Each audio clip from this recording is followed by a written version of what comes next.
já estão presentes aqui os participantes dessa mesa para discutir a pesquisa no Brasil, né? O que foi feito, tem sido feito e o que há por vir aí, né? Então, sejam todos muito bem-vindos, a Suzana, o Eli, o Marcos. Essa mesa ela foi constituída por ex-coordenadores de divisão.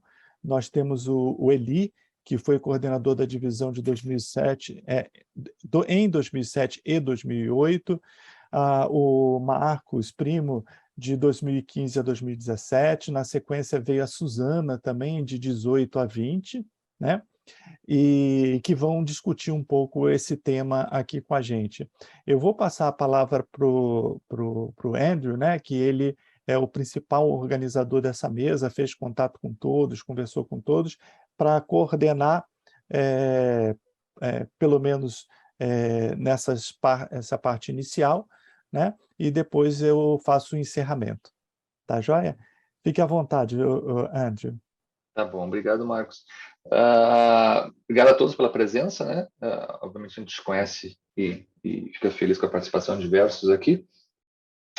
Mas a ideia, óbvio, é uma mesa, então a gente estrutura da forma como geralmente a gente faz, ou seja, uma fala inicial para cada um dos três participantes da mesa, do Marcos, a Suzana e o Eli, e aí depois a gente começa as rodadas de discussão, obviamente participação de todo mundo com questões, e vamos fazendo o circuito aí de debates para poder tentar discutir várias coisas sobre esse tema que a gente está querendo, né? Esse nosso avanço diário e como é que nós estamos indo para o futuro, até por causa da comunidade que está aqui presente, né?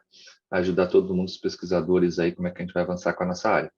Então, a gente não tem uma ordem bem definida, mas vamos tentar ser cavaleiro. Suzana, você pode começar? Posso, claro, mas eu ia até sugerir mesmo que tem uma apresentação do Eli que vai falar sobre as publicações, né, de um artigo que eles publicaram recentemente. Eu acho que seria o ideal, pensando no que eu vou falar também, que eu vou falar da importância de parcerias. Então, se o Andrew permitir, obrigada pelo cavalheirismo. Pronto, perfeito. Pelas trocas que nós tivemos aqui, né, entre Eli, o Marcos e eu, acho que seria perfeito se o Eli pudesse começar mostrando isso, porque eu vou resgatar depois um estudo de redes antigo que eu tinha feito aqui da nossa área e propor algumas questões também para o futuro, em cima disso, em cima de rede de pesquisadores e parcerias. Pode Pronto, ser assim? Então vamos seguir a ordem de coordenadores. O senhor Eli começa por antiguidade, depois o Primo, depois a Suzana. Perfeito? Antiguidade foi ótimo, não era assim, essa a minha ideia, mas tudo bem. Antiguidade de quando foi coordenador, né? Por favor, eu estou errando pelo tempo essa de coordenação. antiguidade está dúbia aí. Não foi dúbia. Maior experiência na área, vamos dizer assim. Eu estou aceitando ser nova em tudo, na área, na idade, na boa. Pronto. Professor Eli, por favor, então. Ok, então, obrigado aí. Eu acho que essa sugestão da Suzana é bem-vinda. Lógico, a antiguidade nem sempre é uma coisa muito benquista por nós, né? Mas vamos considerando o período aí que nós fomos também coordenadores. Eu acho que eu antecedi o Marcos e depois a Suzana veio mais recentemente, o Márcio, né? Mas, enfim, a nossa área tem uma história grande dentro da Ampad, como divisão e como colaboração, e tem mantido, então, um grupo bastante coeso e com discussões que tem de uma forma assim, muito clara, né? Acompanhado as discussões, não só acadêmicas, mas dentro dessa visão que já tinha sido colocada, né, da importância da nossa conexão com a prática, com o ambiente socioeconômico que nós estamos inseridos. E eu acho que, de alguma forma, a gente tem respondido isso através das nossas pesquisas, né? Lógico que podemos ter eventos ou situações de maior interação, e eu acho que foi bem lembrado pela Suzana que o Simpói foi criado com esse intuito. Então, durante esse período que o Simpói esteve sob a responsabilidade da FGV, sempre houve assim momentos mais acadêmicos e momentos de muita interação com empresas, com convidados, painéis com empresa, que o Márcio bem colocou aqui, que foi mantido dentro da proposta do simpósio. Então, avançando aí na minha apresentação, o material que eu vou apresentar para vocês, ele é decorrente de um artigo, então, publicado por 2 alunos nossos, um ex-aluno, na verdade, e um aluno de doutorado, né, que eles retomaram um artigo que eu tinha feito com o Brito no momento do aniversário da RAI, que foi feita assim, uma revisão da publicação nas diferentes áreas de conhecimento, nas diferentes áreas da administração no Brasil. Então, no caso desse artigo meu com o Brito, em 2009, então nós fizemos um apanhado do que as revistas da área de gestão no Brasil e fora do Brasil tinham publicado de artigos na área de o que nós chamamos de Operations Supply Chain Management, de autores brasileiros. Esses 2 alunos, um ex-aluno e um aluno, retomaram esse artigo e atualizaram os dados. Então, o que eu vou apresentar é essa atualização dos dados. É um artigo, então, que saiu recentemente na base e que dá uma ideia, assim, geral do que nós estamos discutindo e eventuais lacunas que nós temos em relação à discussão internacional e o que a nossa área está apontando também em relação à oportunidade de pesquisas futuras. Eu vou compartilhar aqui os slides para poder guiar aqui a minha apresentação e a minha discussão. Está todo mundo vendo? Ok? Estamos vendo, está ok. Tá bem. Bom, então, esse é o artigo, né? Gestão de operações e cadeia de suprimentos no Brasil, de onde viemos e para onde vamos. Os 2 autores é o Kenneth Freitas, que hoje está no IBMEC, no programa de mestrado profissional. Ele fez doutorado conosco. E o Raul Pártiga, que ainda é aluno nosso de doutorado. Saiu, então, na base, essa atualização dos dados. O primeiro artigo é da RAI e foi publicado agora recentemente, em junho de 2022. Então, a questão de pesquisa que eles colocaram foi como o campo de Operations Supply Chain Management avançou na última década do Brasil, considerando aí as mesmas orientações do primeiro artigo.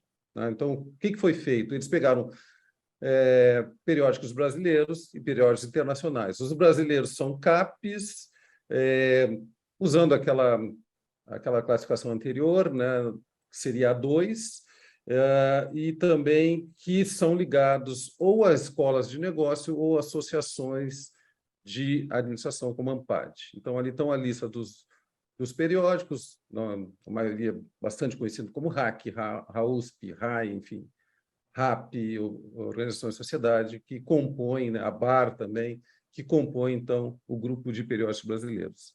O grupo de periódicos internacionais foi considerado como referência, então, a lista ABS, que é a lista do Reino Unido para avaliação de periódicos. Poderia ter sido outra, mas foi utilizada essa como referência porque foi no primeiro o estudo também. E os periódicos considerados, então, são dos status mais altos, que seria ABS 3, ABS 4 e 4 estrelas, que nesse momento o único 4 estrelas é o Journal Operations Management e os Journals 4 o International Journal Operations and Production Management, o Journal Supply Chain Management e o Productions and Operations Management, o POM. Então, tem 3 nível 4 e 4 estrelas, o restante são todos ABS 3. Bom, então aqui tem a primeira visão, né, das publicações por ano. Nós podemos ver, então, no cinza claro, que são as publicações no Brasil, ficam em torno de 10 por ano, considerando de 2010 a 2019. Né? Alguma variação em torno da média, mas, enfim, né, alguma oscilação, mas que tem, em geral, se mantido em torno de 10 publicações por ano. E, comparando com as publicações internacionais, que está em cor mais escura, nós vemos, então, pelo menos uma tendência aí nos últimos 4 ou 5 anos de um crescimento nessas publicações. Então, sai lá do patamar de 6 publicações nesses periódicos internacionais listados, e nós chegamos, em 2019, com um número já considerável de 24 publicações no ano. Tá? Bom, olhando em relação aos periódicos e, né, fazendo um pequeno ranqueamento em números de publicações, então aparece ali mais publicações em temas nossa área, aparece a RAI, em segundo a RAC, e a terceiro a RBGN, e em quarto a BAR. Então, no T3, 17, 10 e 7. São essas que concentram o maior número de publicações em temas relacionados à nossa área. E, internacionalmente, nós temos, em primeiro lugar, o IJPE, em segundo o IJPR, com 38 e 35. Depois nós temos o IJPM, que é 4, com 16, que é um número considerável até de publicações já de autores brasileiros. Depois nós temos o Supply Chain Management e o Production Control, Planning Control, com 14 cada um. E vejo que depois aí já cai bastante o número de publicações, tendendo a 2 e 0, né? Então, Joint Supply Chain Management 2, POM 2 e depois o JOM 0 e outras também, com nenhuma publicação. Bom, algumas comparações, né? Os temas, vejam que tem uma certa proximidade entre o que nós publicamos no Brasil e internacionalmente, principalmente aqueles com mais frequência, que barra, então, escura são os internacionais, barra mais claros os nacionais. A diferença aparece na temática de Service Operations, né, que é mais presente nos artigos nacionais e pouco presente nos internacionais. E também tem uma diferença quando a gente olha em Sustainable Operations, está mais presente nos artigos internacionais, aí a situação é oposta, e mais presente também em relação a Operations Performance. Então, eu até falei o contrário. O escuro é nacional e o claro é internacional. Então, um tema, por exemplo, que Sustainable Operations, que é bastante importante hoje dentro da discussão de operações, ele está mais presente nas nossas publicações internacionais. Alguns tipos de publicações não aparecem nacionalmente, como Production Scheduling, né? A explicação aqui é que não estão incluídas as revistas de engenharia, como a produção ou a gestão em produção, que possivelmente aí apareceriam esses temas também. Bom, em relação aos métodos, né, novamente, a gente tem uma certa proximidade, vejo que survey e estudos de caso são bastante presentes, tanto nos nacionais como nos internacionais, vejo a discussão teórica também. Onde aparecem diferenças, vejam, a questão da utilização de dados secundários está presente no Brasil, mas não em periódicos internacionais, e modelagem é o contrário, né? Bastante presente em periódicos internacionais e não presente nessas revistas mais relacionadas às escolas de negócios e associações de administração no Brasil. A mesma situação que eu tinha falado anteriormente. Certamente, se tivesse aqui produção, gestão de operações, nós teríamos mais de modelagem, que usualmente estão mais concentradas nas escolas de engenharia. Bom, aí nós fizemos uma comparação, vamos ver o que o principal journal, pelo menos pela ABS, que é o JOM, está publicando, o que nós temos publicado em termos de temáticas e métodos, né? Aqui, então, aparece, vejam, também tem uma certa proximidade, Operation Service e Supply Chain Management presente nos dois, né?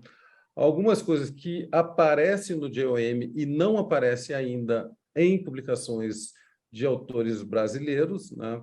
Seriam, então, discussões sobre Corporate Social Responsibility, a questão de operações humanitárias, a questão de discussões mais sobre teoria institucional, ou a questão institucional afetando as operações, e a parte de gestão de risco. Então, são um certo, não um descompasso, mas existe uma lacuna, e talvez isso aí também hoje começa, né, a ser atendida pelas publicações mais presentes, mas havia, então esse descompasso aí entre o que é publicado nesse período no JOM e o que os nossos autores brasileiros publicaram. E em relação ao métodos, né, aqui tem uma questão interessante novamente. Vejam assim, como o JOM recua em relação a survey nesse período, né, não é o principal método, que foi, durante anos, talvez um dos mais presentes, ou talvez o dominante, né, mas ainda muito presente nas publicações de brasileiros.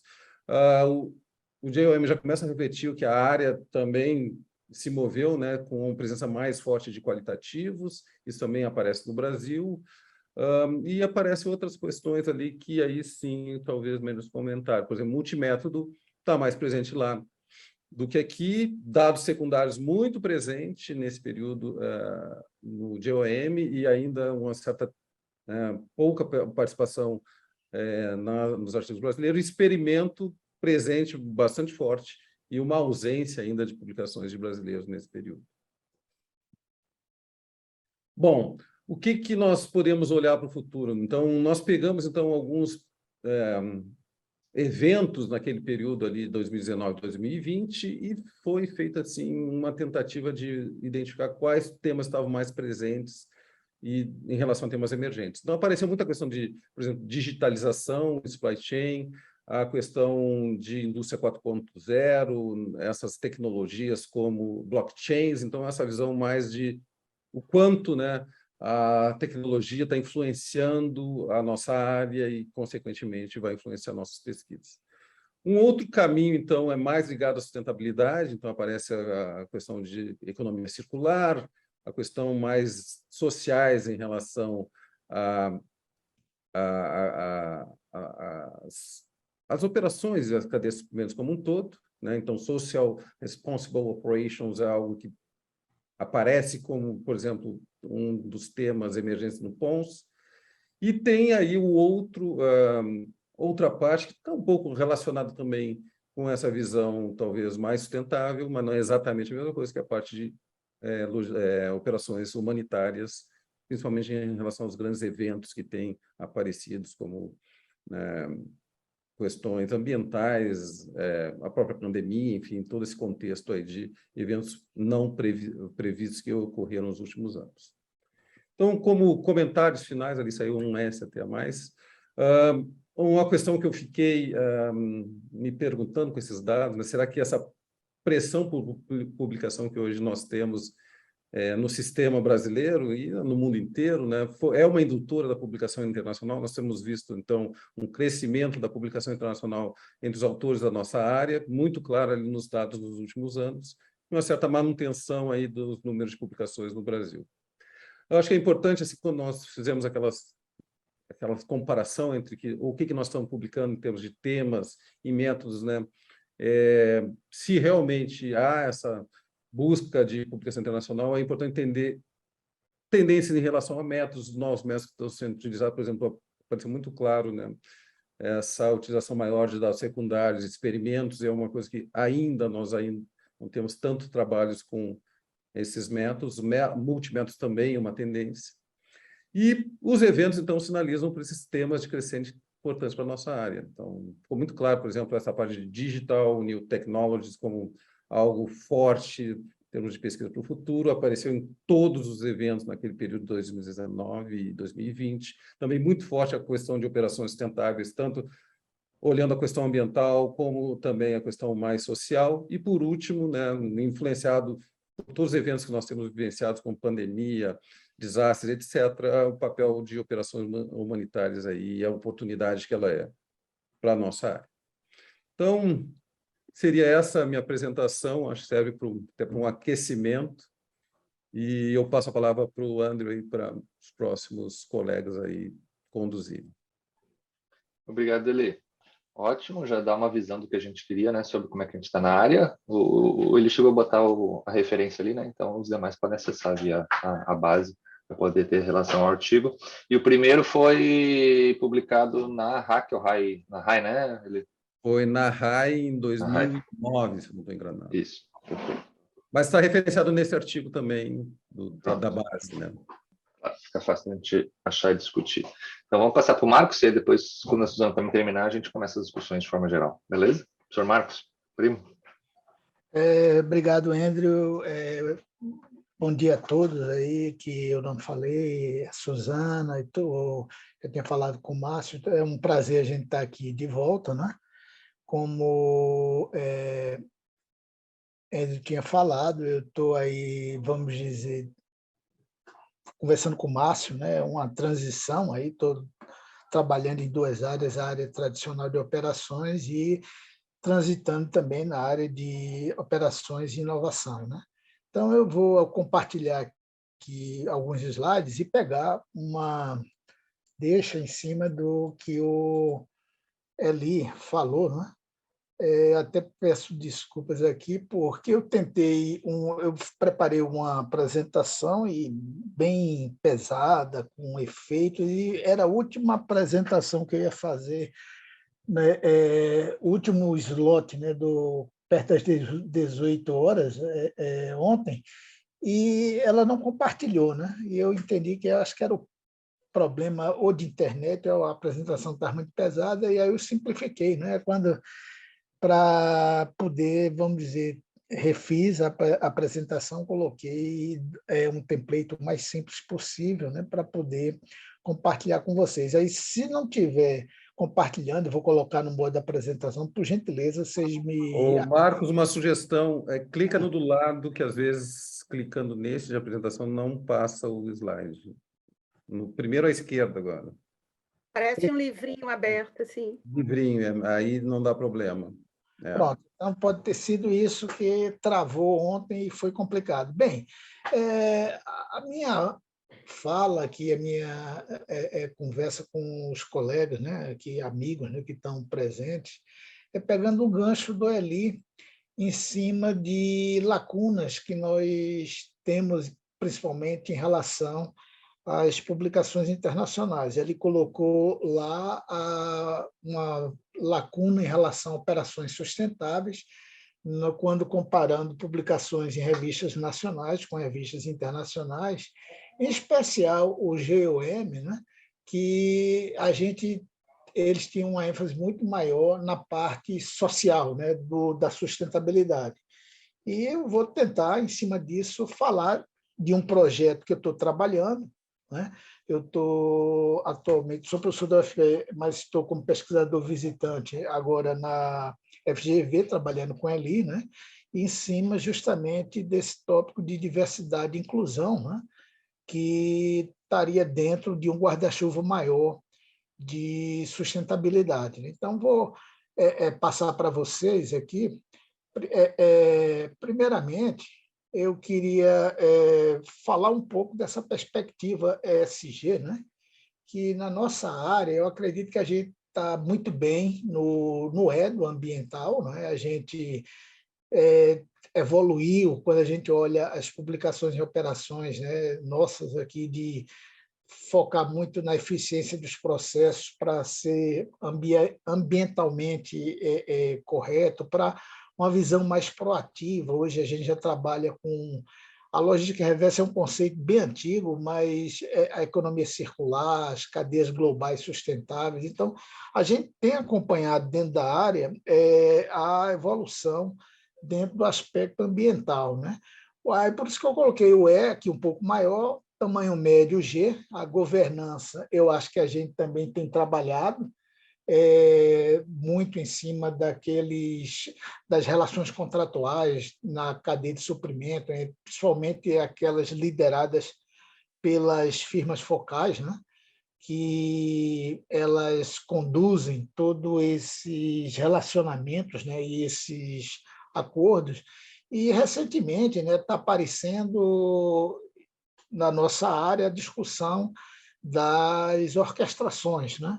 Que, em vez de ter uma governança mais explícita, mais centralizada e formal, são mais fluidas, menos, vamos dizer, explícitas, né?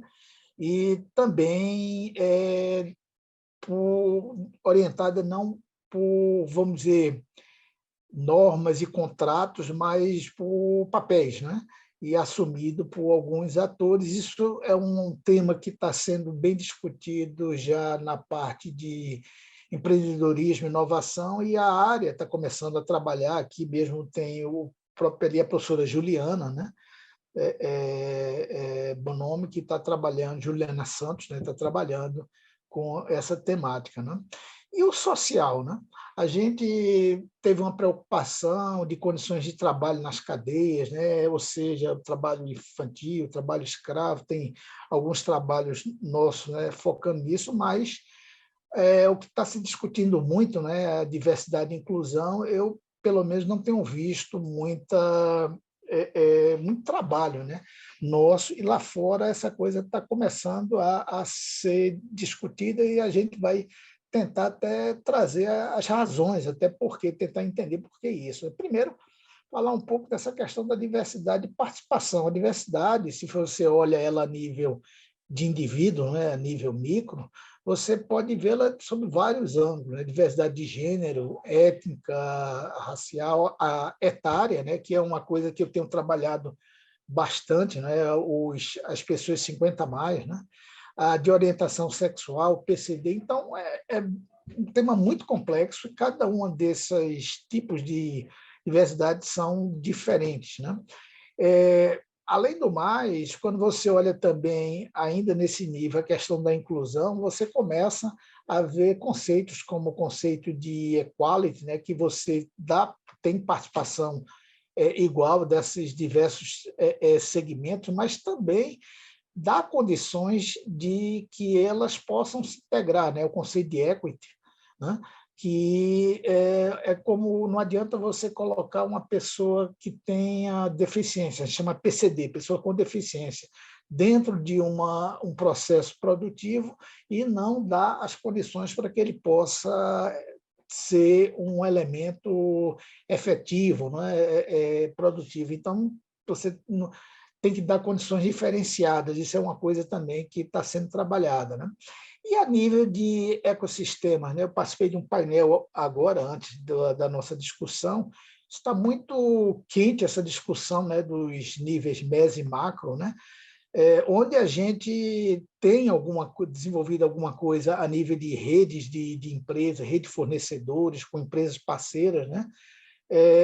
Ou seja, essa diversidade, quando você olha no nível mais meso, né, e no nível a nível de firma e a nível de rede ou de ecossistema, ela vai além da participação desses diversos segmentos. Você pode ter empresas de diversos portes, fornecedores locais que precisam ser incluídos na cadeia, até por questões de responsabilidade social. Então, tem várias coisas que a gente está trabalhando, tá certo? Mas vendo que é um conceito complexo que tem vários níveis de análise, né?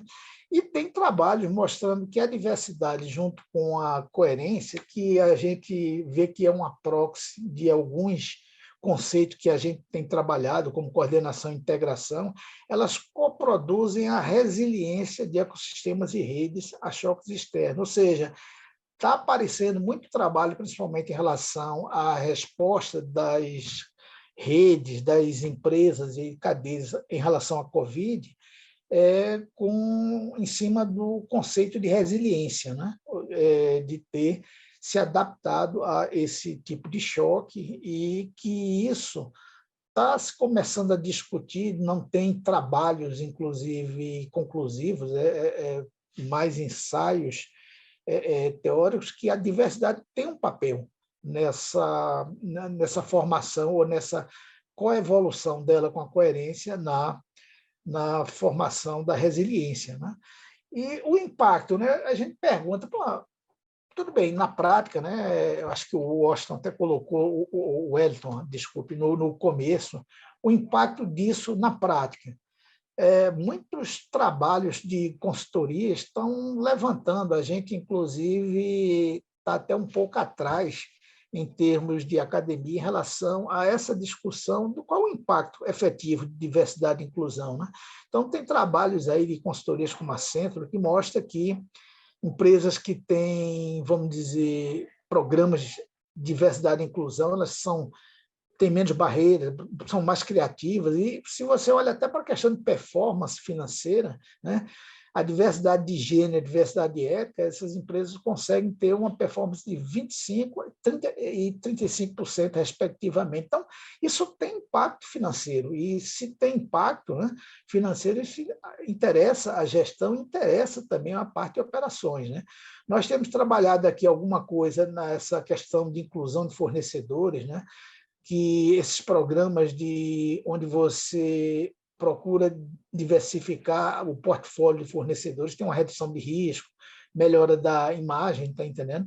flexibilidade. E hoje está uma questão que é muito discutida, que é a batalha por talentos. Hoje, no mundo todo, depois da pandemia, várias pessoas, principalmente as pessoas mais maduras, até os jovens, né, estão buscando ressignificar os seus papéis, inclusive em termos de carreira profissional. Tem muita gente pedindo demissão para ir fazer outra coisa, até a partir do princípio que ela pode trabalhar para qualquer empresa de qualquer parte do mundo a partir da sua casa, né, numa versão remota. Então, as empresas têm que brigar por talentos, e aí a diversidade que muitas vezes coloca, ou a falta de diversidade, a desigualdade coloca muito desses talentos locais fora, né, do contexto de produção, eles necessariamente seriam pluritalentos que poderiam ser buscados, né? E a ponto mais de redes e ecossistemas, se eu tiver, me dá viu, Andrew, me dá uma referência aí de tempo, quanto falta, quando faltar 5 minutos ou 3, eu para tentar acelerar aqui para não... Falta 7, pode seguir. Pronto. A nível de redes e ecossistemas, né, tem muita coisa interessante para ser discutida, como os spillovers, né? Você gera ali daqueles redes novos negócios, novas empresas, né? E também risco de demanda. Às vezes a demanda cai em um determinado setor por conta de um choque externo, mas em outros setores ela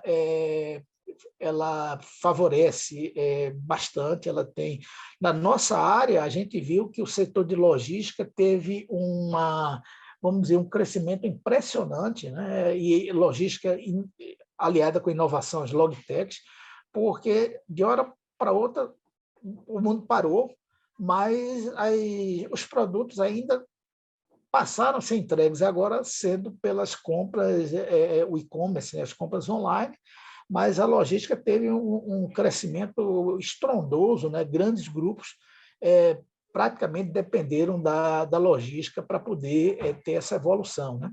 E só um último ponto aqui, 2 pontos, que a questão da desigualdade de gênero de mulheres, né? Ela tem um efeito multiplicador, que a gente analisa até por ser mais complexo.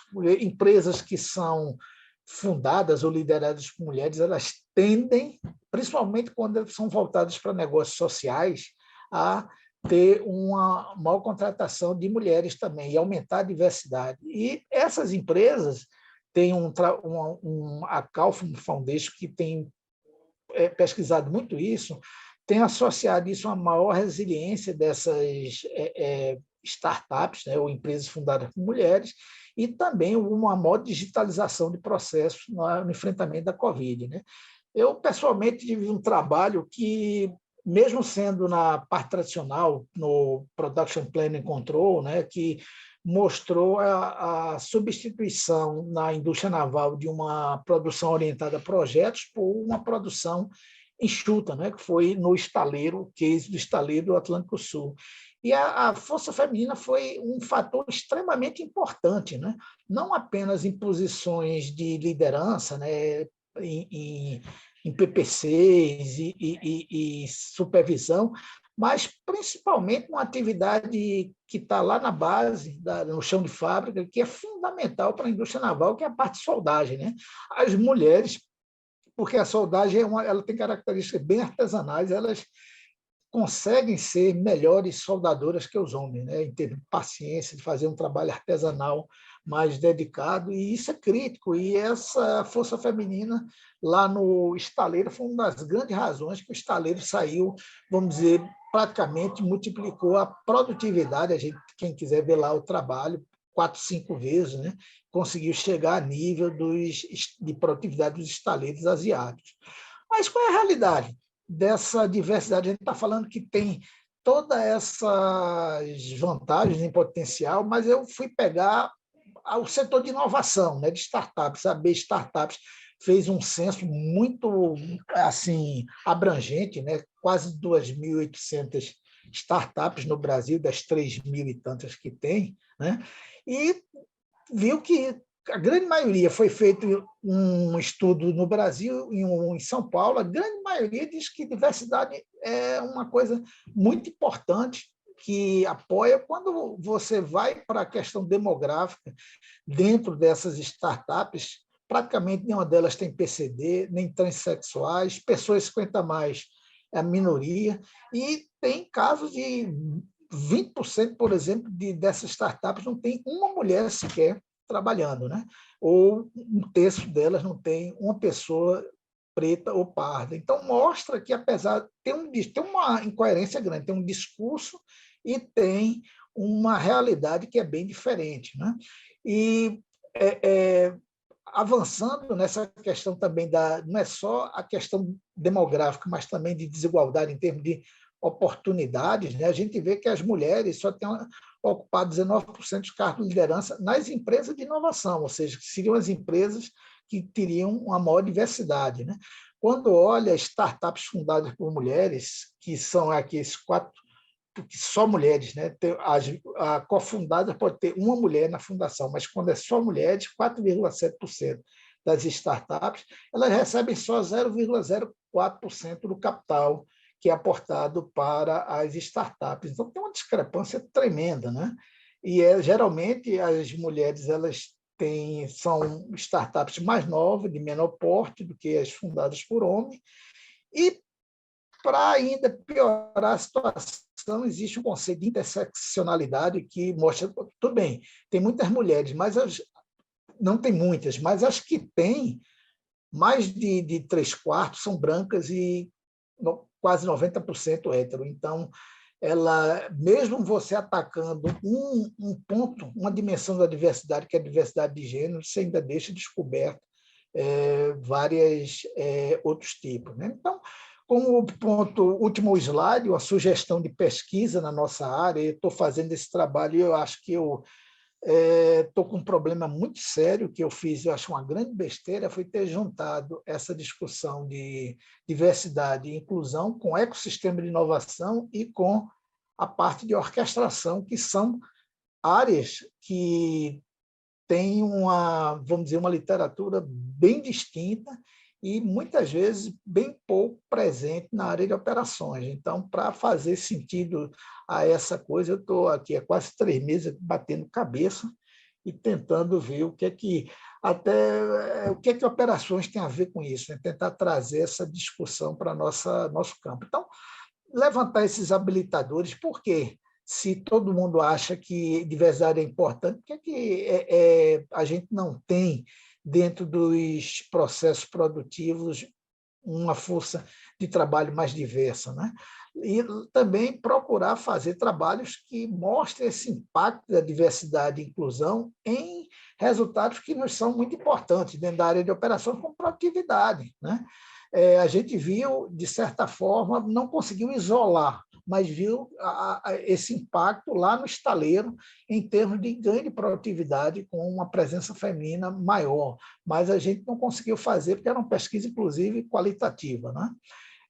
Mas isso é importante para a nossa área, a gente pegar essa bandeira mostrando que tem resultados que nos são muito caros, né? Como produtividade, qualidade, inovação e retenção de talento, se a gente conseguir trabalhar essas questões da diversidade e inclusão, né?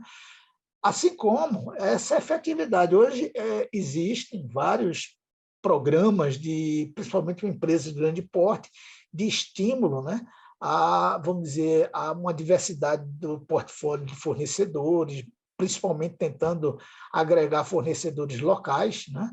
Mas isso tem sido efetivo? Ou esses fornecedores locais, eles são, como a gente diz naquela própria classificação que vem lá de governança, lá do Williams, eles ficam numa posição cativa, ou de meros, vamos dizer, tapa-buracos, né? Dessas empresas focais. Outro ponto que a gente coloca aqui é o impacto da diversidade e coerência na resiliência de processos produtivos nos choques externos. A gente tem aqui até bancos de dados, pelo menos na área de inovação, para tentar analisar o impacto da Covid, né? Ou seja, o fato de ter ambientes mais diversos, né, ou mais inclusivos, favoreceu ou não, né? Durante esse período em termos de ser mais resiliente a esse impacto. Até a gente vê até coisas como o conflito, a guerra na Ucrânia, onde o exército da Ucrânia aí a gente é uma coisa assim anedótica, né, que a gente está falando, mas sendo composto por mulheres, por pessoas já de uma certa idade, jovens que nunca tiveram uma formação militar, que são músicos, e esse exército está conseguindo aprender rapidamente técnicas militares e usar equipamentos principalmente com tecnologia digital e fazer frente a um exército muito, muito superior. Isso é uma coisa que é interessante, é uma coisa que tem, para mim, um quê de operações nessa coisa, porque as operações militares são processos também militares, né? E o último ponto que eu queria falar, a gente falou muito de diversidade, mas a gente tocou aqui nessa apresentação em dois conceitos, né? Que estariam mais ligados com não mais com o S do ESG, mas com o ecossistema, conceito de ecossistema e de orquestração. Eu tive no painel antes de vir, e ecossistema, na verdade, é definido como uma rede que gera valor. A diferença para uma cadeia de suprimentos está muito na questão da cocriação e também da criação coletiva de valor. Mas são conceitos que, ou seja, o ecossistema que está se falando tanto, seja ecossistema de negócios, de inovação, empreendedores, de conhecimento, e tem um monte de urbanos, né? Eles teriam muito de semelhança e até de conceitos invariantes com os que a gente tem trabalhado a nível de redes e cadeias de suprimentos. E a questão das orquestrações, né? Também, ou seja, hoje... Estamos no tempo, conclui. Pronto, estou só fechando aqui a questão das orquestrações, que hoje aquela, vamos dizer, governança formal e hierárquica, está entendendo? Ela está perdendo muito, assim, porque, por exemplo, uma empresa gostaria, como é que ela vai motivar que fornecedores lá de segunda, terceira camada, eles colaborem entre si? Eles não têm o poder nem contratual, nem de força institucional de fazer isso. Então, eles podem passar por essas chamadas orquestrações, que são menos explícitas, são autogerenciadas, e a gente poderia usar também toda essa discussão e aplicar na nossa área. Então, basicamente, era isso. Eu queria agradecer a vocês essa oportunidade e passar a palavra de volta para a Andrew. Obrigado. Obrigado, Marcos, por tudo. É bom que já trouxe algumas coisas específicas, né? A gente está discutindo evolução e, como ele apontou vários temas, você já trouxe alguns específicos para a gente debater. Suzana, então já passo direto para você, por favor. Obrigada. Oi para todo mundo aí também, que eu não tinha falado antes. Excelente aí essa apresentação, Marcos. Eu também estava no painel anterior, antes desse aqui, sobre ecossistema, e eu vejo também uma possibilidade tremenda de ligar esses campos a essas áreas de estudos, né? Eu estou aqui agora na George Washington University como professora visitante, cheguei semana passada, vou ficar até o início do ano que vem, e eu vim para trabalhar com o Nicholas von Ortas, que trabalha com, além de Global Value Chain, ele trabalha também com sistemas nacionais de inovação, com policy, e eu sinto uma necessidade cada vez maior de trazer essas questões, esse conhecimento e a literatura dessa outra área para estudar rede, supply chain management, que sempre foi meu campo de estudo, né? Então, é perfeita assim, essa sua fala e as sugestões que você trouxe aí de pesquisa, né? Sem falar da importância aí também de toda essa questão de sustentabilidade, aí, principalmente do social. Fiquei aqui pensando como incluir mais ou estimular mais as mulheres também a trabalhar aí, ou estar ligadas também a novos negócios, novas empresas, para além de gestão, mas também criação de novos negócios aí e startups. Muita coisa boa. Obrigada aí, Marcos. Bom, e vou pegar o gancho também porque a ideia que eu queria trazer para esse painel, né, eu já sabia assim, o que o Eli ia trazer, o que o Marcos ia trazer, e pensar assim, como que a gente faz tudo isso, né? Como pensa no futuro da nossa área, aprendendo, claro, com essa trajetória que nós já tivemos, que é uma trajetória muito importante, né? Todo esse aprendizado que a gente pode buscar do passado, pensando como nós estamos agora e olhando para o futuro, né? Para que nossa área continue se fortalecendo, mas também crescendo, né?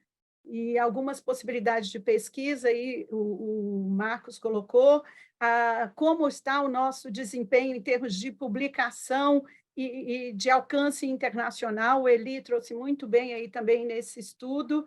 É importante ler esse estudo, né, e ficar atento para oportunidades, mas também para lacunas.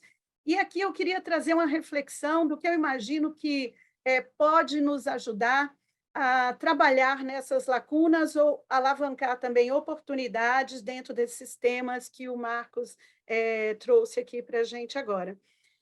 Eu resolvi falar de algo que é parte da minha vida e da minha experiência, não só como pesquisadora, mas da minha trajetória na área.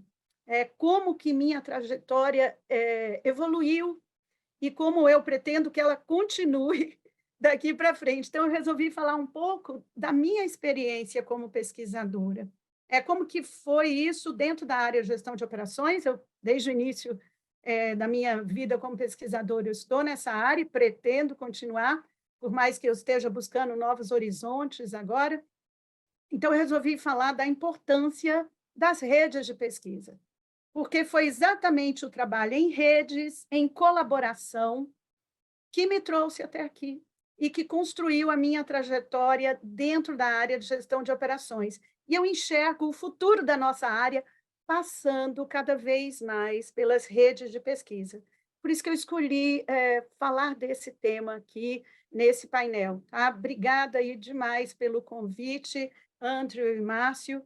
Achei importante, relevante e necessário. Tá? Nós estamos vivendo um momento muito grande de transição, não só na nossa área, né, mas em todas as áreas, no mundo, e eu vejo grandes oportunidades acontecendo nas interseções. Então, é uma maneira da gente pensar isso também, olhando a importância das redes para pensar no futuro da nossa área e como ela vai conseguir interagir mais forte dentro com pesquisadores da nossa área e também com pesquisadores de outras áreas, que foi isso aí que o Marcos acabou falando no final. Quando ele começa a trazer aqui, falar de ecossistemas de inovação, de orquestração, tem uma série de conceitos que eles estão falando nessas outras áreas e que tem forte relação com conceitos e o que a gente já estuda aqui. Então, há forte oportunidades na interrelação ou na integração entre essas diversas áreas ou campos de conhecimento. E, para falar um pouco disso, eu resolvi falar primeiro do poder e força das redes. Quem já pesquisa rede vai entender isso muito bem. Quem não pesquisa vai ter uma ideia, eu vou falar brevemente disso aqui. E da importância de grupos de pesquisa, nacional, internacional, e como uma das pessoas estava levantando questões aqui no início de interação com a empresa, do futuro que eu enxergo que precisa caminhar para grupos de pesquisa entre acadêmicos, ou academia e empresa. Tá?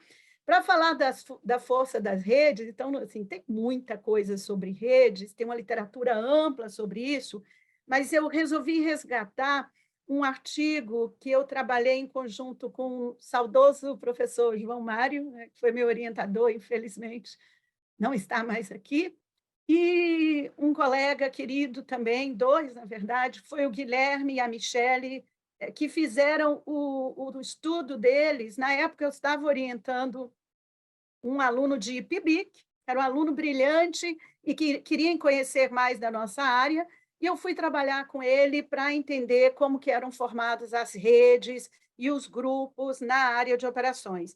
Nesse mesmo momento, o Guilherme estava desenvolvendo o mestrado dele e a Michele, junto com o professor João Mário. Então, nós formamos uma rede de pesquisadores. Ali começou a minha história com rede. Eu fui estudar redes por conta desse trabalho e também fui viver o que é participar de uma rede. Pensando assim, o que é uma rede? Né? Formada de nós, ligações e fluxos. E o que é muito importante, é sempre estudado nas redes, são as posições dos diversos atores na rede, ou conjunto de relações estabelecidas. Tá? Como esses diferentes atores se relacionam e como eles estão ligados. E foi isso que nos motivou a fazer essa pesquisa para entender e analisar o campo científico de gestão de operações no Brasil.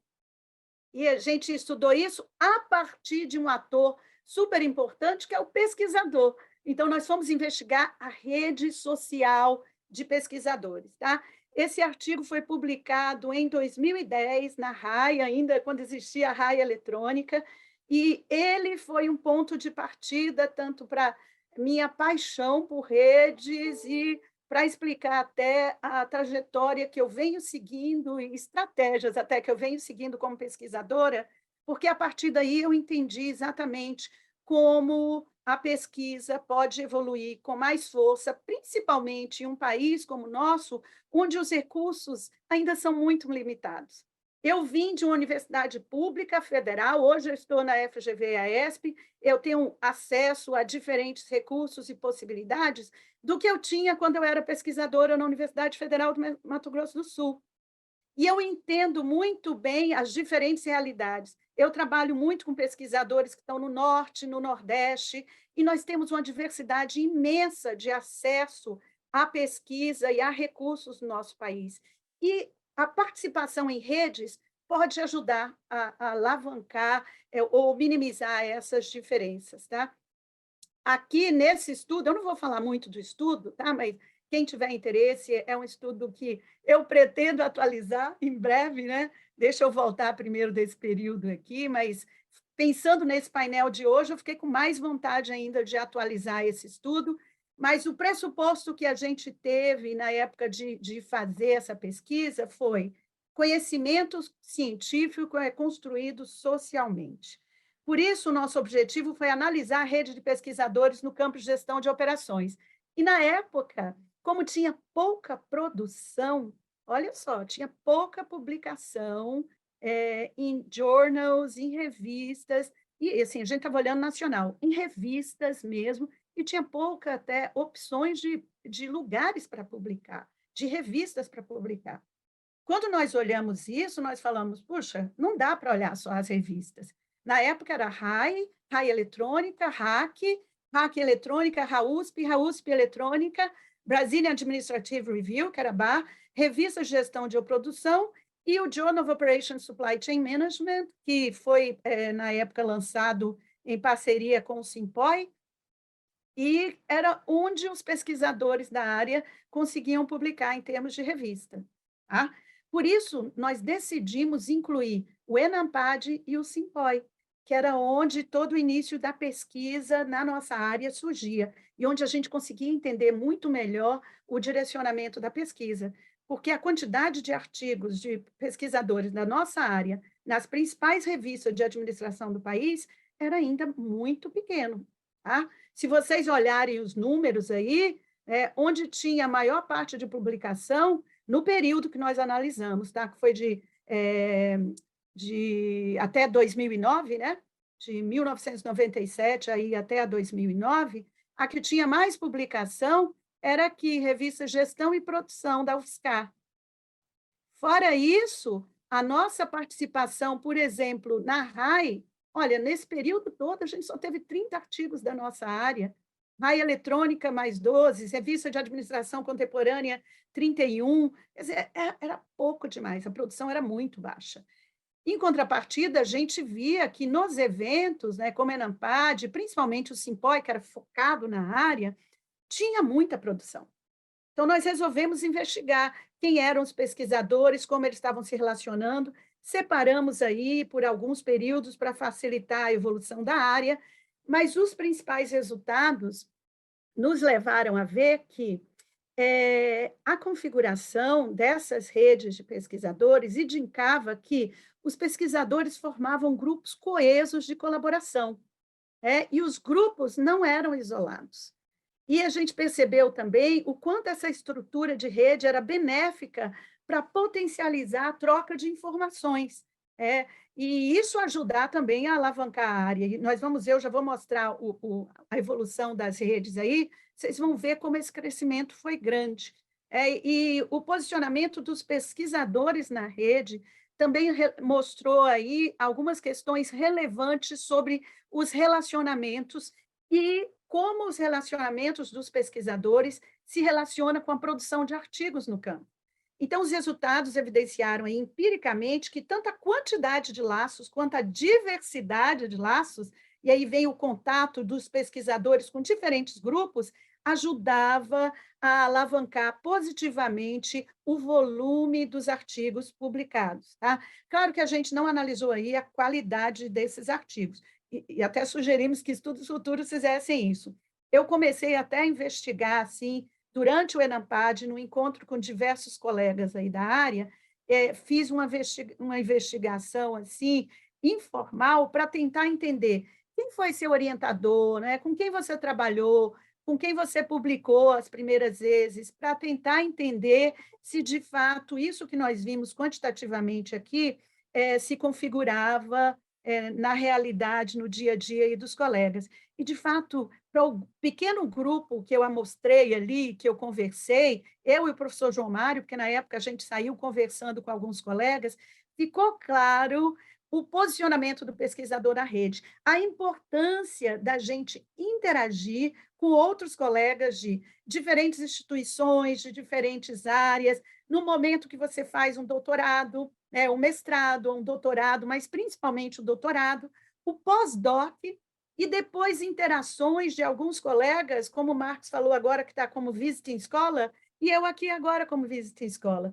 O que nós estamos fazendo? Nós estamos ampliando as nossas redes, e com isso a gente ajuda a alavancar o nosso campo, alavancar a nossa produção e o nosso impacto na área, não só no Brasil, mas no mundo também.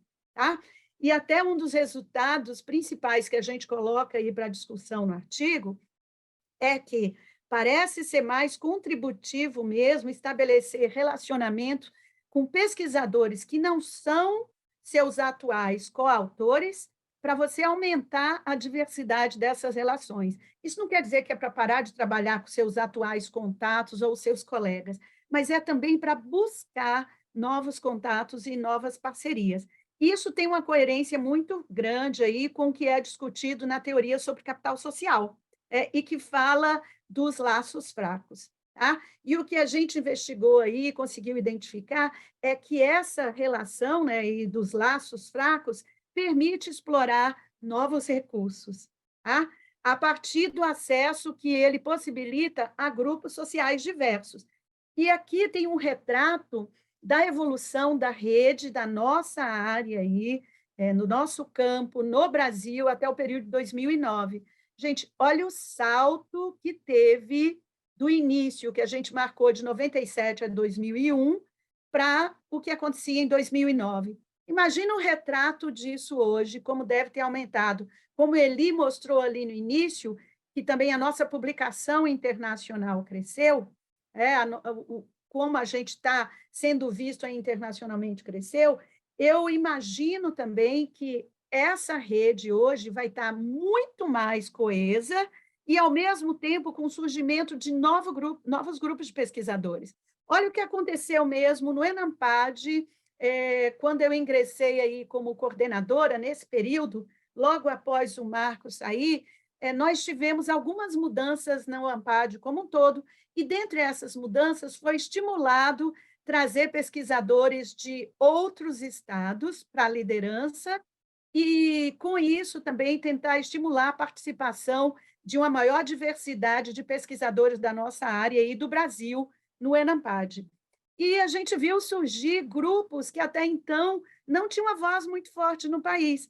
Um exemplo mesmo é o grupo lá no norte, que vem com o Sérgio, com a Cíntia, com a Mariluce. olha a força que eles vêm ganhando dentro do ENAPAD, liderando temas aí, trazendo o trabalho de pesquisa deles e tornando esse trabalho mais evidente para toda a área. Tá? Então, a gente vê nisso o poder das conexões e das redes sendo mostrado na prática, né? Eu acho que isso é a prática, a gente vê o resultado, de fato, de toda essa teoria que a gente discute acontecendo aqui na nossa área. E quais são minhas sugestões, pensando assim no futuro da área? Primeiro, né, fortalecer os grupos de pesquisa nacionais. Nós precisamos fazer isso. O Eli mostrou ali, na relação entre os interesses, que nós estamos caminhando para ali com os interesses da pesquisa internacional. Tem uma diferença que ele mostrou lá em termos de scheduling e tal, mas ali porque não está no estudo trazendo os colegas da área de produção, mais ligados à engenharia. Mas, de um modo geral, a gente está caminhando muito bem com a pesquisa internacional. Isso pode nos ajudar, sim, a aumentar o impacto da pesquisa dos grupos nacionais. Porque quando a gente forma grupo entre diferentes estados, entre diferentes regiões do país, a gente potencializa a divulgação, potencializa o impacto da pesquisa, a gente ajuda a fortalecer a formação de pesquisadores, além de possibilitar a conexão entre as instituições, que possibilita acesso a dados, a recursos, a conhecimento. É isso que as redes sociais também divulgam, né? A ideia da gente alavancar as nossas competências a partir da união dos diversos pesquisadores. E também eu coloquei aí citações, claro, porque todo mundo quer ser citado. Quem não quer ver seu artigo sendo citado? Mas nós precisamos tanto fortalecer os grupos nacionais, quanto fortalecer os grupos internacionais. Não dá para a gente ficar em descompasso com o crescimento da pesquisa no mundo. E, por outro lado, não dá para a gente não fazer parte. Nós temos uma série de contribuições que nós podemos trazer como pesquisadores aqui da área de gestão de operações no Brasil, na América Latina, para o mundo. Nós estamos em uma emerging economy. Tem tantos conceitos que nós podemos ajudar a desenvolver melhor, que são conceitos que trazem toda uma definição que foi construída a partir de uma visão lá do chamado Global North, né? E nós estamos aqui no Global South. A gente traz outra visão para a área, a gente traz outra experiência. Principalmente, olha aí a área de Sustainable Operations, quantos artigos nossos estão sendo publicados nas revistas internacionais?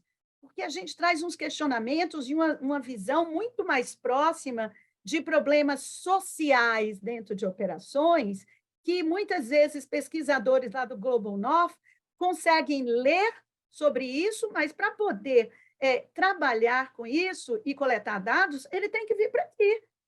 Só que quando ele vem para aqui, ele vem com a visão de quem não vive essa realidade como nós vivemos. Eu vejo aqui algumas pessoas falando tão assustadas, né, sobre a questão de desigualdade. Desigualdade é parte da nossa vida. A gente vive a desigualdade.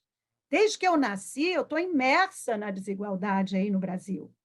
Quem não vive isso? Seja no Centro-Oeste, onde eu vivi grande parte da minha vida, onde talvez a desigualdade a gente veja um pouco menor numa grande cidade, como em São Paulo, onde eu vivi os últimos 25 anos. Gente, a desigualdade está no meu caminho para o trabalho. Eu, quando estou indo para a GV, saio da minha casa, eu passo embaixo de um viaduto onde está cheio de pessoas morando em barracas. Quer dizer, é muito diferente isso para um pesquisador que mora aqui em Washington, D.C., onde ele, de vez em quando, vê um morador de rua e fica chocado com isso. Para a gente, isso é parte da realidade. Essa discussão toda sobre a questão de social, né, e supply chain management, que a gente está falando aí, a gente sempre ouviu e viu isso nas nossas cadeias. Trabalho que hoje fala análogo a escravo, é trabalho escravo que eu já ouço desde que eu era criança, né? A minha família tem uma relação aí com o agronegócio muito forte, e eu via meu avô reclamando disso. Tá? Então, nós temos como contribuir muito para grupos de pesquisas internacionais, mas é muito importante esse acesso também para que a gente tenha acesso a conhecimento, a outros pesquisadores, a editores e entradas no top tier journals, porque esses pesquisadores nos ajudam também nesse caminho, e, muito importante, acesso a recursos. Tá? E eu coloquei aqui até alguns exemplos de como acesso a recursos me ajudou a publicar em top tier journal, me ajudou a financiar a pesquisa, e tem me ajudado e ajudado o grupo de pesquisa que eu pertenço, aí dentro da FGV também, a ter mobility. Então, tem fundos aí, gente, tipo o British Council, que ajudou, e o Erasmus, que nos ajudaram com mobility.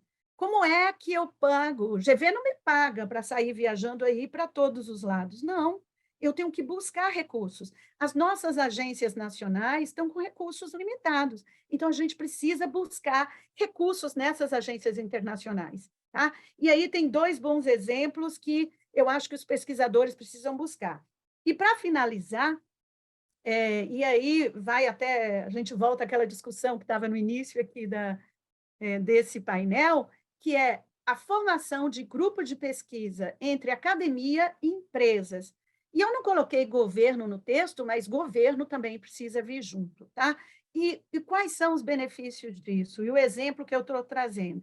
Nós aprovamos recentemente um Centro de Ciência para o Desenvolvimento. Foi uma chamada da FAPESP. E uma chamada que a FAPESP já está sinalizando o futuro da pesquisa. Quem não percebeu isso ainda precisa ficar atento. E nossa área tem muito a contribuir, porque nossa área tem um histórico de parceria e de inserção em empresas. Nossa área nasceu dessa relação com empresas, com negócio. Nós somos chamados muito até de empíricos demais, porque a gente vem daí. Mas isso nos fortalece, isso tem como fortalecer o futuro da nossa área na pesquisa. Tá? A FAPESP sinalizou com esse edital para criação de Centro de Ciência e Desenvolvimento o futuro de uma pesquisa que precisa focar em impacto e soluções. E esse edital que nós participamos e conseguimos aí aprovar um projeto muito grande, que é o CCD Circula, Soluções para Resíduos Pós-Consumos de Embalagem e Produtos, é uma interação que foi fomentada pela FAPESP, com dinheiro da FAPESP, com dinheiro de empresas e um pouco também de dinheiro de governo aí. Claro que o dinheiro do governo já está na FAPESP, né, gente? Mas aí também da Secretaria de Agricultura e Abastecimento. Todos esses atores que eu coloquei aqui, FAPESP, Tetra Pak, Klabin, Braskem, Nestlé, Sonocô, Natura, Ambev, Seara e Secretaria de Agricultura e Abastecimento do Estado de São Paulo, colocaram dinheiro para financiar esse projeto. É um projeto de 5 anos. E para priorizar a execução dos projetos, quais projetos são priorizados?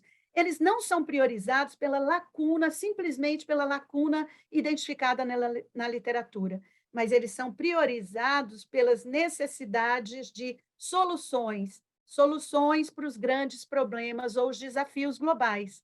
Tá? Então, está aí uma sugestão para o futuro da nossa área, a gente buscar uma maior interação aí da nossa pesquisa, da teoria, com as empresas, com as necessidades das empresas e com o governo, a necessidade aí também do país assim, e do mundo, né? Os desafios globais, ok? Obrigada, fui aí no tempo. Tudo bem, Suzana. Obrigado, Suzana. Já falou de várias coisas também que é importante para a gente, para a academia, o nosso grupo.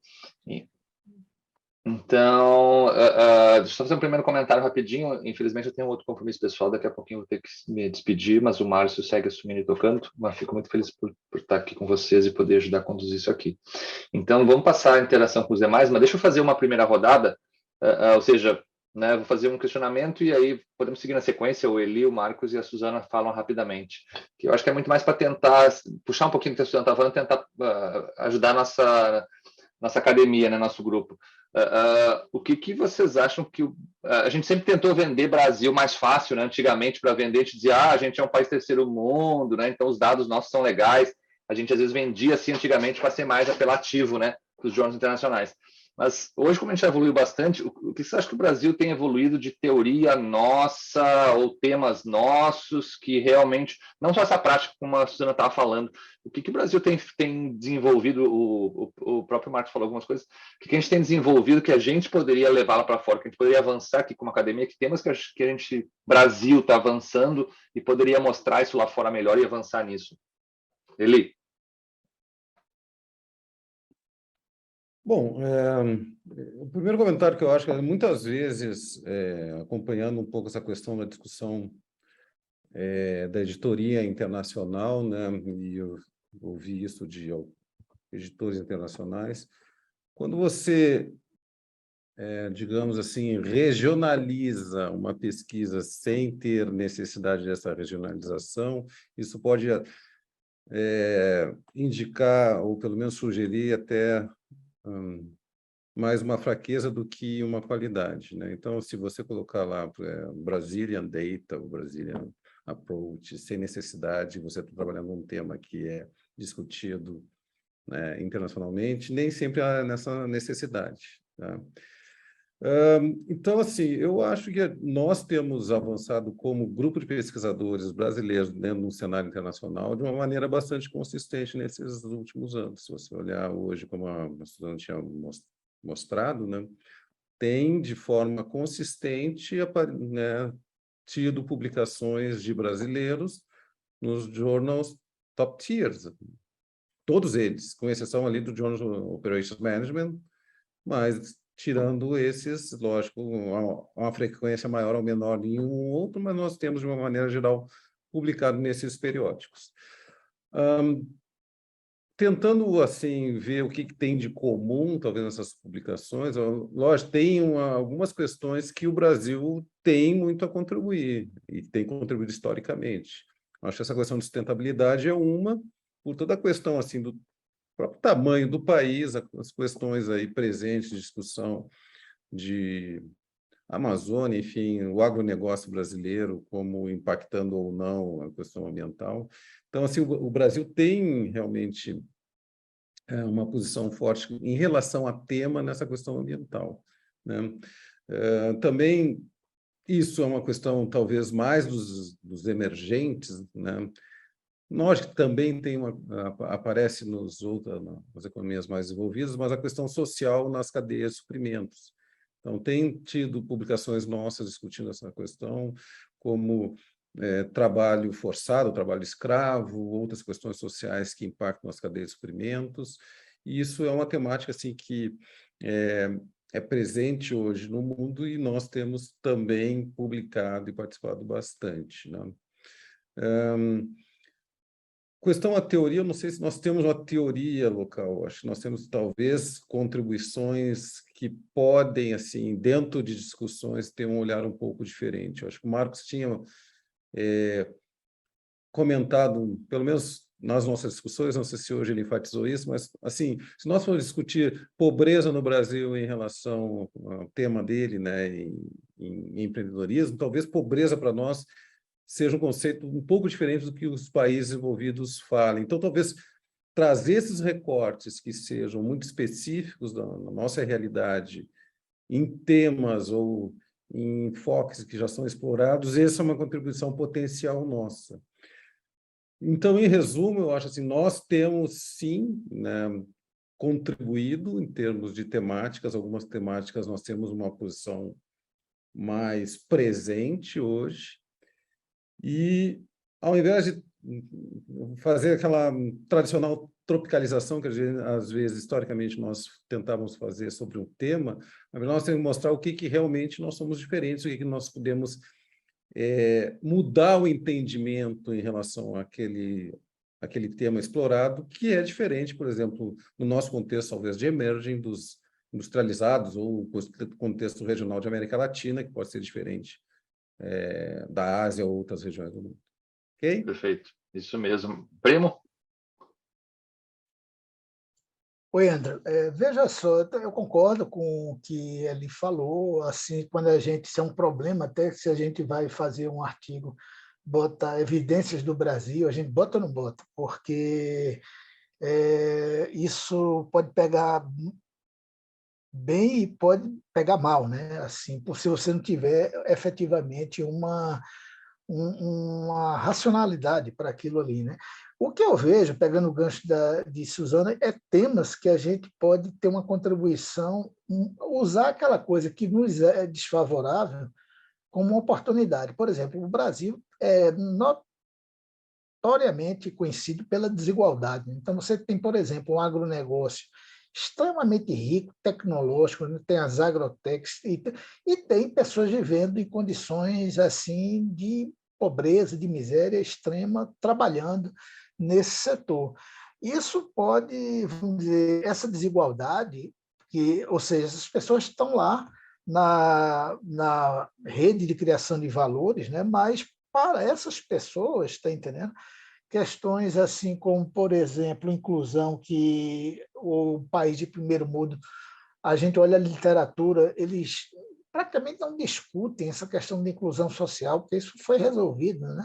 Mas para a gente, inclusão social, até conversando com ele, essa questão de pobreza, que para eles é o cara que mora numa área menos importante, ou tem menos recursos, mas eles têm.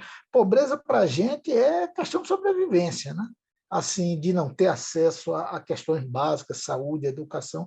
Então, você pegar essa questão de desigualdade, principalmente em setores que nós somos considerados assim top a nível de performance, de resultado no mundo, como o agronegócio, por exemplo, e trazer essa discussão da questão social, eu acho que isso é uma coisa muito importante, porque o Brasil ele tem uma característica de miscigenação muito grande, de raças, de etnias, né?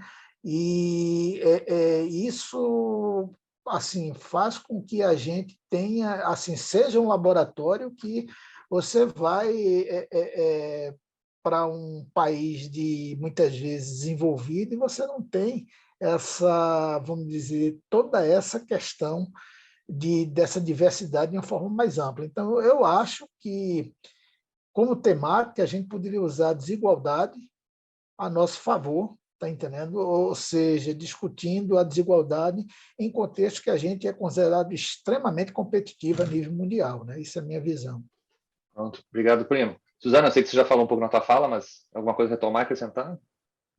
Eu concordo totalmente aí com Eli e Marcos, né? A gente tem que aproveitar nossas vocações e nossos problemas, e é neles que a gente consegue atuar mais, né? A maior parte da publicação que eu tenho feito fora, eu trabalho ou com agronegócio, né, onde eu já venho de um histórico aí, porque tem a ver com o meu histórico, de onde eu vim, Centro-Oeste, minha história de vida, mas eu também trabalho muito tentando endereçar algumas questões sociais, só que eu estou vendo também potencial para alguns temas em que tradicionalmente a gente não tem, parece não ter essa vocação, mas desde que a gente consiga também acesso a bons dados, é possível contribuir.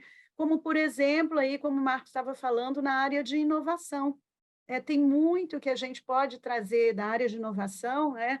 E da forma como as empresas estão interagindo ou se relacionando para gerar ou promover inovação num país com esse ambiente institucional como o nosso, a gente pode trazer contribuições, né? Eu estou orientando mesmo agora um aluno que trabalhando com Innovation Capabilities e fazendo comparações aqui no setor de energia, pensando em energias sustentáveis, comparando aqui a realidade Brasil com Europa, principalmente ali a França, porque ele estava estudando na França, e a gente está vendo potencial muito grande de inovações que estão acontecendo aqui nesse setor, olha aí, setor elétrico, e a gente podendo trazer contribuições aí também para o que está acontecendo no mundo.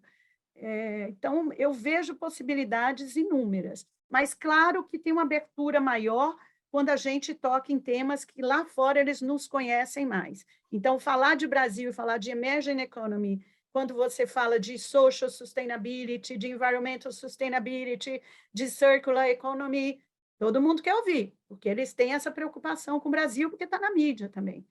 Se você quiser falar de corruption e como a corruption pode ser trabalhada dentro da relação com as empresas, com as cadeias, também. Então, a gente tem que estar contribuindo com os interesses também. Quais são os desafios? E é por isso que eu terminei falando dos desafios globais, porque os desafios globais estão direcionando também os recursos e as pesquisas, né? E aqui no Brasil, a gente pode contribuir em qualquer daqueles ODS, gente, qualquer um deles. Todos eles são desafios para a gente, tá? E deixa eu só fazer uma fala que vocês falaram de desigualdade, essa situação toda. Eu acho que, inclusive, isso pode relacionar com vários temas. Uma discussão, por exemplo, que a gente tem feito e alguns grupos têm pesquisado é que, por exemplo, a gente tem complicações em relação, por exemplo, à logística, por exemplo, Last Mile. Last Mile, para a gente, em relação à desigualdade e pobreza, por exemplo, favelas e comunidades, é muito complicado e se aproxima de países como da África, até de Índia, problemas que as grandes empresas estão tendo e, por causa da desigualdade, elas têm que funcionar de outro jeito. Então, eu acho que isso pode perpassar vários outros temas que a gente pode explorar e pesquisar. Eu acho que isso é muito interessante, o pessoal tem que ficar atento para poder explorar isso e poder contribuir lá para fora. Isso pode ser levado lá para fora. Pessoal, como eu disse, eu tenho que ir, me despeço, mas o Márcio assume aqui. Foi um prazer imenso estar com vocês e ouvir vocês. André, obrigada aí pelo convite. Tchau, Márcio? obrigado aí. Obrigado, Andrew. Esse é um problema aí dos eventos online, né? Porque as nossas obrigações diárias continuam, e quando a gente está presencial no evento, já a gente acaba resolvendo todos esses problemas. Mas, assim, eu gostaria de abrir agora para a audiência, né? Eu teria também algumas perguntas e tal, mas eu gostaria de abrir para a audiência. Eu não sei se a audiência tem acesso ao microfone, se não, é só colocar no chat aqui que eu leio a pergunta. Bom dia, eu gostaria de fazer uma pergunta para a professora Suzana. Meu nome é Marília e eu sou doutoranda em administração e meu mestrado eu fiz em redes, exatamente o que ela falou. Aí a hora que ela falou, meus olhinhos pularam, professor, ficou assim, brilhando, né? Mas eu gostaria de saber, professora Suzana, no doutorado agora, eu sou doutoranda, e vou estou já no início do estudo da cadeia de suprimentos, né, por meio do ecossistema. Então, a gente parte da rede para o ecossistema, é um pulo, porque eu entendo que é uma abrangência maior de toda a dinâmica da cadeia de suprimento. E eu gostaria de verificar a opinião da senhora, o que é que diverge a rede nesse ecossistema? Ela mantém a centralidade, né? Essa é uma dúvida nossa, né? Que eu também estudo rede. Ela mantém a força, a centralidade, né? A qualidade. Então, isso assim, são pontos que a gente pode avaliar, né? Porque a gente sabe que é um movimento orgânico e dinâmico, né? Nossa, Marília, você tinha que estar no painel anterior. Os principais pesquisadores de ecossistema, né, e de orquestração de ecossistema do mundo, né, e um importante pesquisador aqui do Brasil também estava nesse grupo. Eu vou te falar uma perspectiva de quem começou a estudar ecossistema há pouco tempo. Eu comecei a ler mais sobre ecossistema há uns 2, acho que 3, nossa, com a pandemia eu perdi a noção de tempo, mais ou menos. Não lembro se 2 ou 3 anos, até por conta de um projeto proposto por uma colega nossa, que é a Juliana, que o Marcos mencionou. Então, a gente tinha um projeto, nós temos o grupo de pesquisa de gestão de operações de sustentabilidade lá na GV, e nesse grupo tem eu, o professor Eli, a Juliana, outros colegas envolvidos, e a Juliana propôs um projeto de orquestração de ecossistemas. E eu comecei a ler nesse período, né? Tem uns 3 anos. E a minha primeira pergunta, quando eu li os artigos, eu falei, peraí, isso aqui é redes. Exatamente. Ecossistema. Mas o que eu fui descobrir? Isso é redes para nós, no nosso campo. Tem um outro campo muito grande que se formou e que tem uma publicação vastíssima, que começa até mais atrás, não é nem falando de ecossistema, é falando de Sistema Nacional de Inovação. Tem, assim, sistema de indústria, industrial, é muita coisa. Então, tem muita literatura, ela está caminhando meio em paralelo em diferentes áreas, Eu acho que o grande desafio para vocês vai ser pensar parte dessa literatura para explicar um pouco como vocês vão contribuir com essa literatura da nossa área, junto com a literatura de outra área. Eu acho que isso é o grande desafio, que eu não tenho isso resolvido, tanto que foi o que me motivou a vir fazer o pós-doc aqui onde eu estou fazendo. Eu vim trabalhar com um professor que não é da nossa área. Até algumas pessoas falaram, nossa, como assim? Nicolas von Hortas, ele pesquisa Sistema Nacional de Inovação, ele fala de policy, mas é a grande dificuldade que eu tenho, porque estudando supply chain, estudando redes, tem uma série de questões que esbarram exatamente quando a gente vai partir para a relação com governo, com ambiente institucional e tal. E aí eu vi nesse campo a possibilidade de expandir essa análise, tá? Então, acho que o desafio para vocês, Marília, é olhar muito bem as contribuições que vêm do grupo que está estudando e que tem bastante publicação de ecossistema, com as contribuições que já tem de rede, e tentar buscar contribuir aí na interface, tá? Não é fácil, eu nem tenho resposta para isso, mas eu adoraria ler seu trabalho depois, se você puder. Muito obrigada, sim, com certeza. Farei contato com a senhora, muito obrigada. Se possível, complementar aí a fala de Suzana, né? No painel anterior que teve essa discussão, que é ecossistema, que é rede, foi colocado o exemplo da Apple, né? Que, na verdade, grande parte da criação ou cocriação de valor é feita pelos consumidores, né, em termos de que tipo de aplicativo, ou seja, o pacote que geralmente na rede a gente não coloca, pelo menos na nossa visão de cadeia de suprimentos, o cliente, o consumidor como participante da geração de valor. A Apple ela viu isso como uma grande possibilidade, né? E faz com que ela se diferencie dos demais, ou seja, aplicações que são ou sugestões ou inovações que são provenientes, então são co-criadas, né, por, vamos dizer, elementos que a princípio não teriam relação contratual. Sim. De fornecedor para a Apple. Isso seria uma das diferenças, por exemplo, de um ecossistema com a rede. Sim. Porém, a gente vê que tem muita similaridade e tem algumas diferenças, né, nessa questão, porque a questão de valor está lá, que eu acho que é crucial, geração e a questão da captura de valor, mas geração de valor está ligado com operações. Então, se tem lá em ecossistema, bate também com a discussão de redes, né? Só um complemento que Suzana falou. Sim. Excelente, Marcos. Mas você vê, quando ele fala da cocriação e da relação com o consumidor, isso a gente fala em operações de serviços e cadeias de serviços também. Entendeu? Tem, de novo, tem overlap, total. É tudo muito interligado, a gente tem, é a linha tênue, né, professora? E a gente tem que ir desmembrando devagar para poder entender o ecossistema de verdade, onde que entra um e sai o outro, né? Uma mobilidade. Excelente, excelente a discussão. Muito obrigado pela pergunta, viu, Marília? E a Suzana também e o Marcos pela contribuição. O Amilson, ele está com a mão levantada aqui. Amilson, você pode abrir o microfone e fazer a sua pergunta.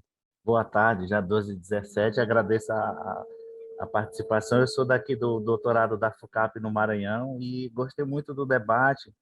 E, de certa forma, o que o Anderson falou no início aí das apresentações, a gente teve um desafio também que o professor Valsemiro, o presidente da FUCAP, nos colocou desde o ano passado para a gente trazer o mercado para a academia. Então, eu tive uma percepção que, aí foi o que o Anderson falou no início, que às vezes o mercado não vem porque ele não é convidado. Então, assim, a gente, só para vocês terem uma ideia, a gente conseguiu mais de 50 empresas, todas interessadas em participar, e a maioria do segmento logístico também, e da indústria. Eu trabalho aqui na Federação das Indústrias do Estado do Maranhão, junto com um colega que coordena um programa de desenvolvimento de fornecedores, e aqui a gente tem uma média, hoje, de umas 3.000 empresas associadas ao programa. Então, a gente convidou essas empresas e assim, elas tiveram uma adesão tão grande que a gente não conseguiu nem agenda para colocar todo mundo. O problema que a gente está tendo agora é que as empresas querem ir e não tem agenda para todo mundo. Mas, assim, é uma boa proposta, assim, eu concordo e posso contribuir dentro das possibilidades, né, do que o evento do próximo ano possa precisar para a gente levar o mercado para debater também as empresas de distintos segmentos de logística, de produção, para participar do evento. Então, assim, eu gostei muito das discussões, né, e essa temática que foi falado também das soluções para resíduos pós-consumo, a gente também está fazendo um estudo com uma das empresas que é afiliada ao Programa de Desenvolvimento de Fornecedores aqui do Maranhão, exatamente porque eles têm um trabalho extraordinário nesse sentido dessa coleta, principalmente de coleta de resíduos, parceria com diversas indústrias e empresas de comércio aqui do Maranhão também. Então, assim, é exatamente esse estreitamento do mercado com a academia. Dizer o seguinte, vem participar com a gente, né? E que para a próxima edição, é o que for preciso e a gente puder contribuir, eu estou à disposição, né? Convoco o colega aqui que coordena o Programa de Desenvolvimento de Fornecedores, a gente pode ver com a CNI também, que é a nossa instituição nacional, para fazer parte desse processo e a gente contribuir. Vou manter contato com a professora Suzana para a gente estreitar aí essa temática e parabenizar aí a todos pelas abordagens, professor Marcos, professor Márcio, o professor Eli, e dizer que é uma satisfação poder estar participando dessa sessão também, que foi muito rica e construtiva. Muito obrigado. Amilson, assim, eu queria, desculpa aí os colegas, só fazer um comentário em relação a essa desconfiança, academia-empresa, ela é mútua. Você diz, a empresa gostaria de ser convidada. Por exemplo, a gente tem uma prática lá de quando a gente vai ter uma defesa de mestrado, eu digo para o aluno ou aluna, olha, convida formalmente, bota a gente no e-mail para que de onde a gente coletou dados esteja presente aqui.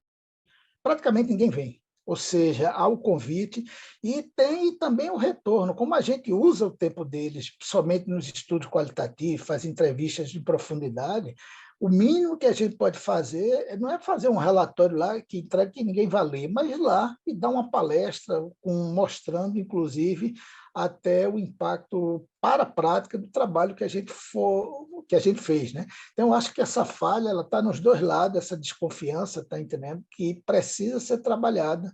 Não é assim uma coisa e é muito forte assim a nível de Brasil que não tem lá fora.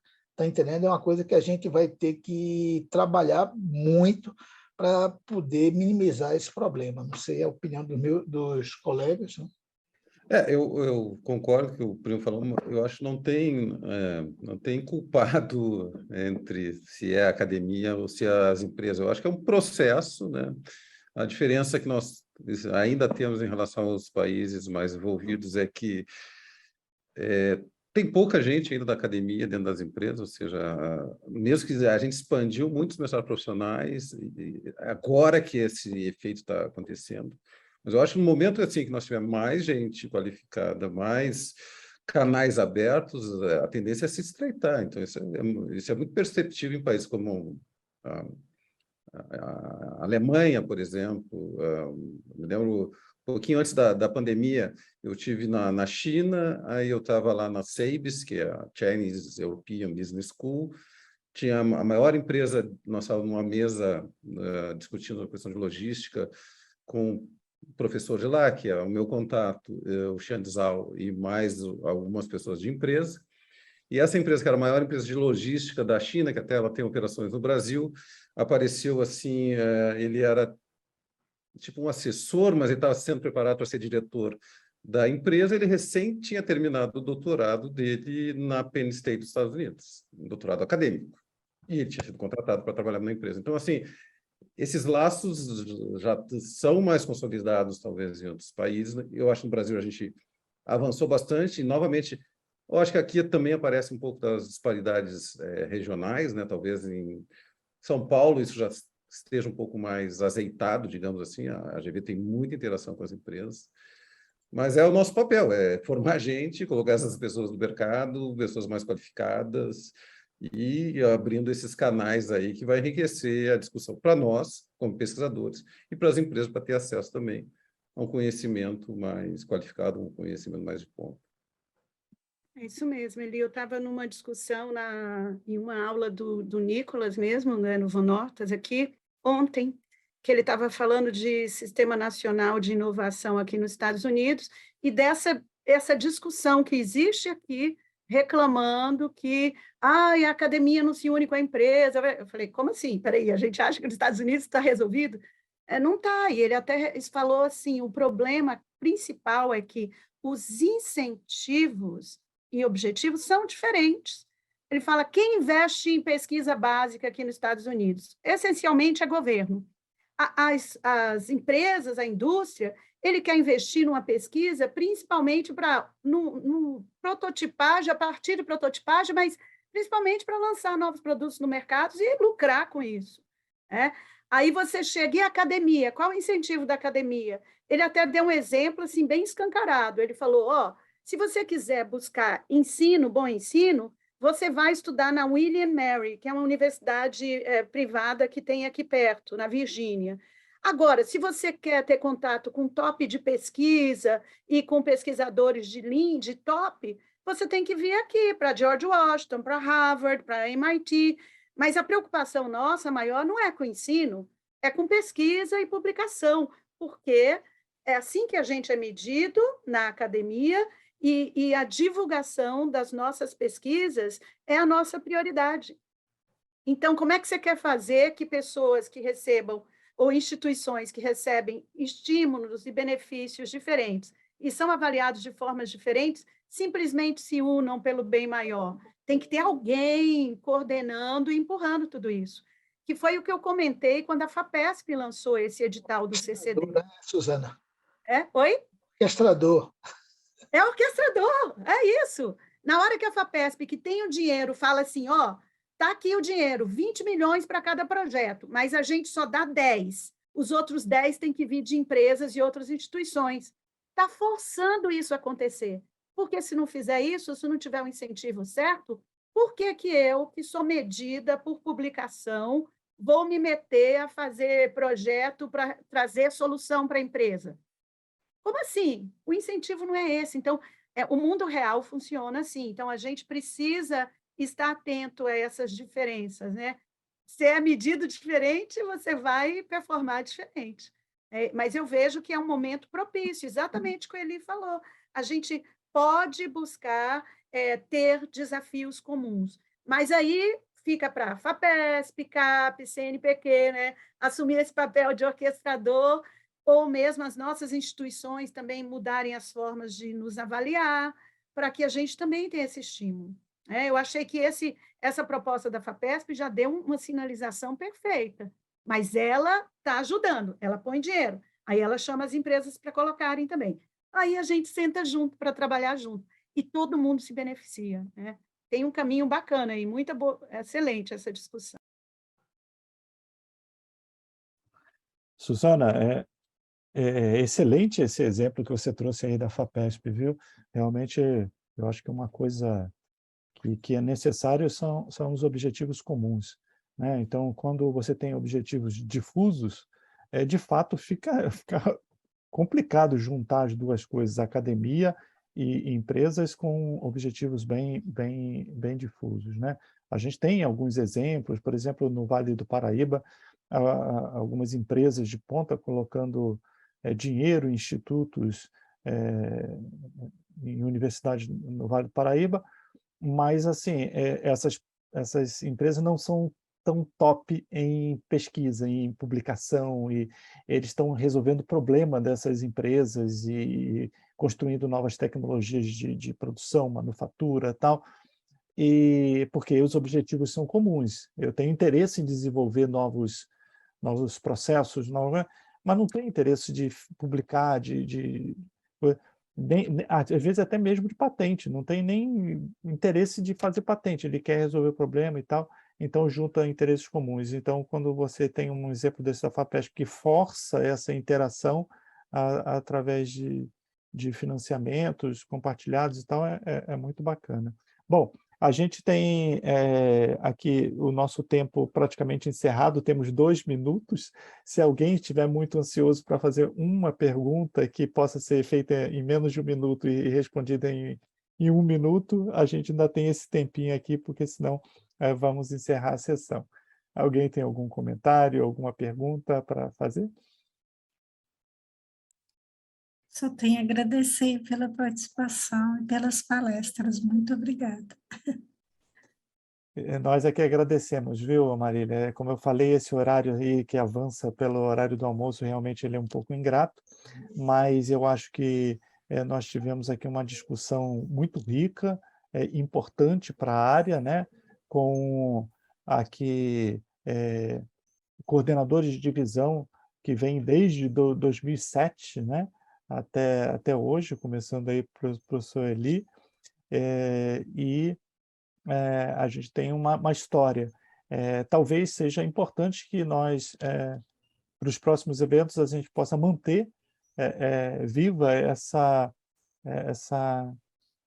atitude de recuperar, né, antigos coordenadores para fazer essas discussões. Muito obrigado pela disponibilidade, professora Suzana, professor Eli, professor Marcos, e vamos em frente. Não esqueçam que hoje, no final da tarde, acho que 18h15, nós temos, então, nossa reunião de divisão, inclusive teremos também a divulgação dos artigos premiados também.